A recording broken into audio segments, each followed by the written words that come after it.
Good day fellas, and welcome to yet another 20 minutes of me talking and sounding like jack shit because my mic isn't properly set up. I'm moving in a couple days. On today's agenda, amateur Smite is not looking good recently and people are noticing, and for once this is an issue reflected in both the major Smite regions. Before I start, I want to clarify with what I mean by amateur Smite, namely organisations that organise tournaments with free signups that usually award gems for coming in the top 3.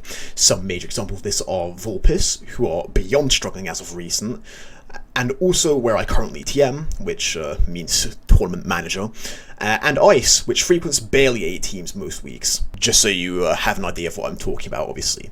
A lot of orgs out there like to pretend that they're doing swimmingly, but unless your name is Off-Season Smite, I don't even want to hear it because every organiser should know that the scene is on its last legs right now. I'd like to go over the reasons I think this is the case. Some that are my opinions and some that are simply concrete. However, another point I'll be discussing later in the video is the reasoning for Vulpes' SCC ruling. Now, if you don't know what that is, it is basically Vulpes' rule that only 2 SCC or SPL players can be on a team for Vulpes' Team and Conquest sign-up tournaments. I know that a lot of you, or rather some of you, are only interested in hearing that, so there will be a timestamp in the description if that's what you want to watch. However, I'd greatly appreciate you watching the whole video regardless. It will give you some important context for our rules. Before I go any further, however, I want to say that regardless of what you are in Smite, be that a casual player, an amateur player, or even a semi-pro or pro player, you should care about the state of the amateur scene. If I had to put it into one sentence, I would say this, and the following is the premise. Amateur Smite dying hurts the game itself, as well as the community at a professional and casual level. The pro scene generates a significant amount of the popularity and marketing for this game, and amateur Smite dying would hurt the pro scene. How? Because if less people are grinding for top professional spots, SCC, the league before SPL if you happen to not know, would receive less recognition and prizing, which is something we've already seen them do, especially this year. This will in turn then affect SPL because less people want to play SCC, which means the leagues will be infinitely less competitive compared to what they should be. A lot of the top content creators on Twitch right now are pro players in Smite. And if ranked ends up being sucky because no one wants to take the game seriously because the amateur scene is completely dead and SCC is completely pointless, it will in turn affect the pro league as well and make it way less competitive. This will lead to fewer people watching SPL in general, this will lead to lower funding, it'll make the game less popular, and you get the idea. I know for sure I wouldn't watch SPL if it looked like the average plat lobby. I think the same goes for a lot of you. What I'm basically trying to say is that amateur Smite dying will thin out the player base even further, it could make SCC worse, and it could make ranked even worse. Imagine a pro player playing ranked right now and how much they complain and shit themselves over how bad the queues are, except even worse because now no one has anything outside of SPL to grind for, in which case you might as well only scrim. Now that was a bit of a mouthful, so keep the earlier premise in mind here. Amateur Smite dying hurts the game itself as well as the community at a professional and casual level. Not to sound dramatic, but it could be easily the first step for the game dying entirely. Now, like my last video for long-time Scroll fans, this one will be divided into 3 sections, which is Hi-Rez, the orgs, and the players. And of course, I'll round the video off by including what I think needs to be done in order to help the scene. So let's just jump into it.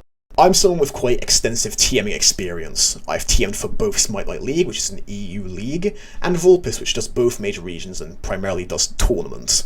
I can tell you that whilst the problem has improved somewhat recently, Hi-Rez are undoubtedly the biggest pain in the world to try to work with on anything. Furthermore, I have confirmed with some other TMs and owners that they've had similar experiences, some of which were willing to share personal ones with me. For those of you who don't know, Hi-Rez offers gem pricing directly to tournament winners via us submitting results and match IDs to them.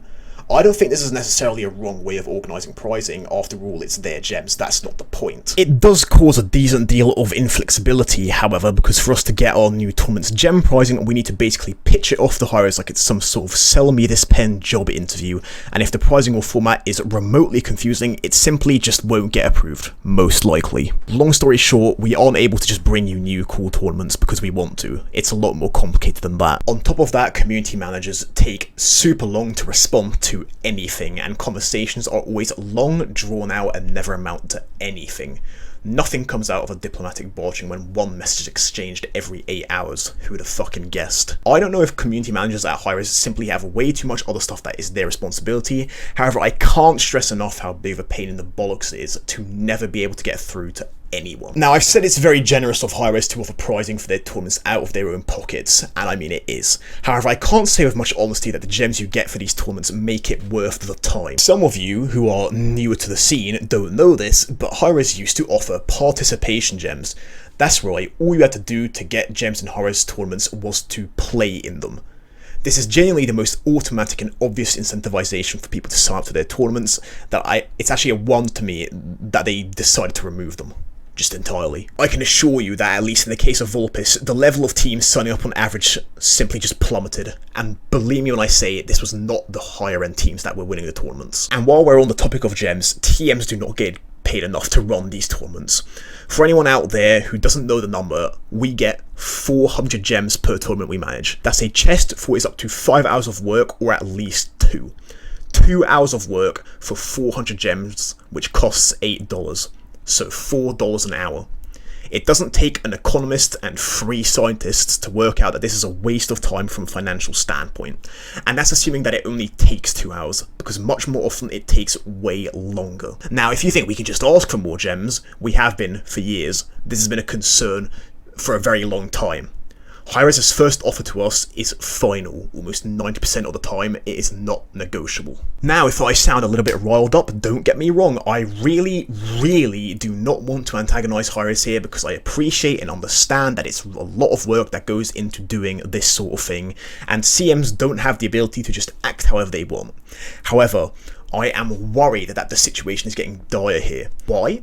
I've heard a few rumblings that Hi-Rez want us to go back to the old pricing document, and as you'll see here, that means we'll be able to offer fuck all for our already playlist tournaments. From what I've heard, it's being contested and discussed, however it's a possibility that it goes through, and I don't like that. All I can really say is I beg to God it doesn't, because it would be an unmitigated disaster to take away 3/4 of our pricing. Jesus. To summarise and add shortly, I think there's a distinct lack of understanding between Hi-Rez and TOs and TMs.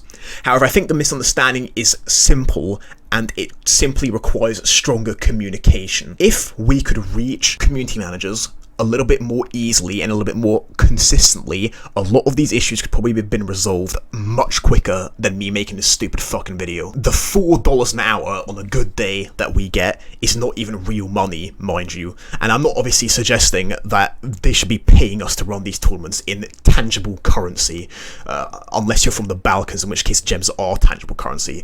What I am saying though is that it's not enough, and there's no wonder it's a struggle to find TMs when they pay that low. Most people don't want to sign up, and most people that do, they don't feel like their time is sufficiently remunerated. I'm not spending any of my fucking money on gems anyway, so you may as well just give me more. The inconsistency that haunts whenever a CM changes is also impossible to keep track of, especially when they don't even tell us what the changes are. However, it's still our responsibility to find out, and just know it anyway. Fun fact, we frequently have to hold tournaments for this exact reason. CMs changed, and hence changed the rules of our tournaments, so we had to put them on hold because they wouldn't update us, and we need to renegotiate. Also, I couldn't fit this in the video organically, but I felt like I wanted to include this hilarious screenshot, so I will. I don't know whether I should laugh or feel insulted. Now, this may come as a shock to precisely none of you, but Smite's player base is incredibly small. The amount of total concurrent players that we have, then cut out the players who don't play Conquest at all, then cut the players who don't play Ranked, then cut the players who don't play competitively. According to my math, this should leave about 2 players total. Joking aside, the crazy thing is, we still have enough players playing competitively to form tournaments weekly. However, the weakest crop of players still, for the most part, don't like participating in weekly tournaments. Why? Everyone's floating around that lower end players don't want to play because they're worried about losing to better teams. I don't think this is the sole case, however I can definitely agree that it's a very significant factor. I think also a lack of incentive and time are important factors. By lack of incentive, I mean prices aren't high enough, which I've already discussed, however, that what you otherwise can gain out of playing a tournament can be easily found elsewhere and usually with less downtime. downsides. If you want the competition, you can scrim, which takes much less time and it's usually going to be better competition for you because it will be a more evenly skilled game. If you want gems, well, you're never going to fucking get gems in a Vorpus tournament, are you? Because there's 9 SPL teams signed up. Remember, I'm taking the perspective of an amateur player here, not some SCC player. The point I'm trying to make is there's no reason to sign up if you're a player, really, unless you have a chance of winning.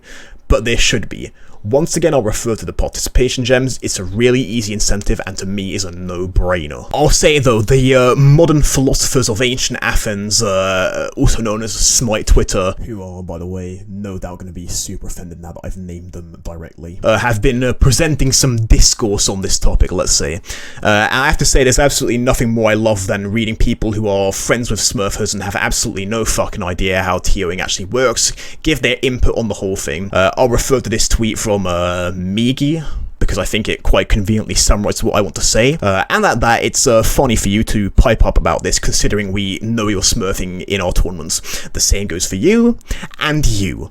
I can't take your opinions on rules seriously when I know the length you are willing to go to break them. Dickheads. We are not necessarily trying to create a competitive environment for weaker players to learn and for good players to conveniently farm gems, and it's a nonsensical thing to suggest in any way that it should work that way.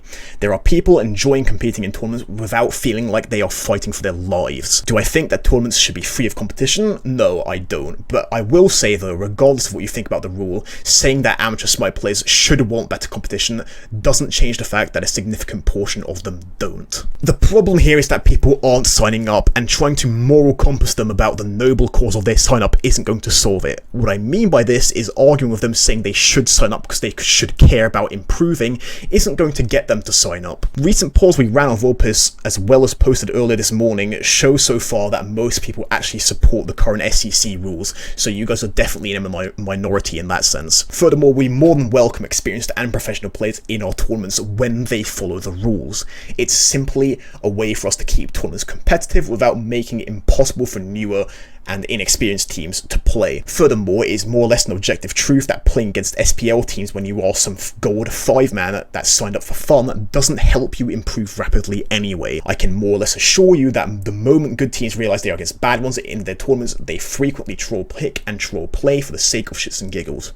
Absolutely nothing wrong with that, mind you. In a sense, our goal organising these tournaments is always to maximise sign-ups regardless of reason, hence why we have the SCC SPL rule. I will say also, if you'll allow me to put on my nappy and cry for a bit here, that people smurfing in tournaments completely undermines the efforts of the TMs and TOs.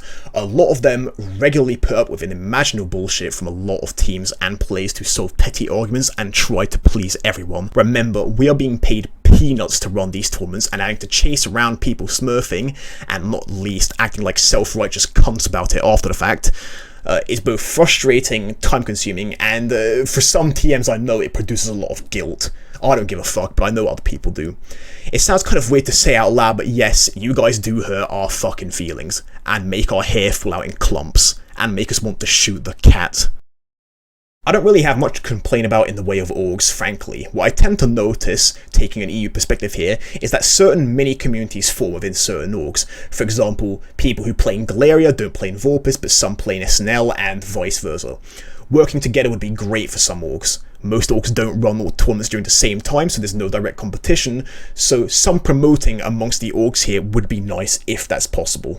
I'm not sure exactly what orgs should do precisely, but what I will say is it would be nice if orgs worked together in the way of competitive punishments. I think it would just be a strong show of togetherness if we didn't allow people who routinely break the rules in other communities to play in our own.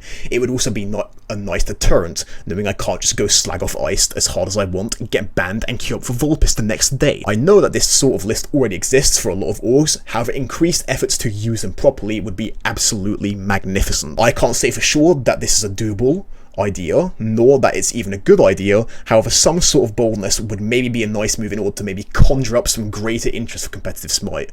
We are all in the same boat after all. Once again, I understand for a lot of teams you do not get paid fuck all to give this much of a shit. However, if you do, this is my recommendation. Get a dialogue going, share ideas, and help each other in any way you might see fit and convenient.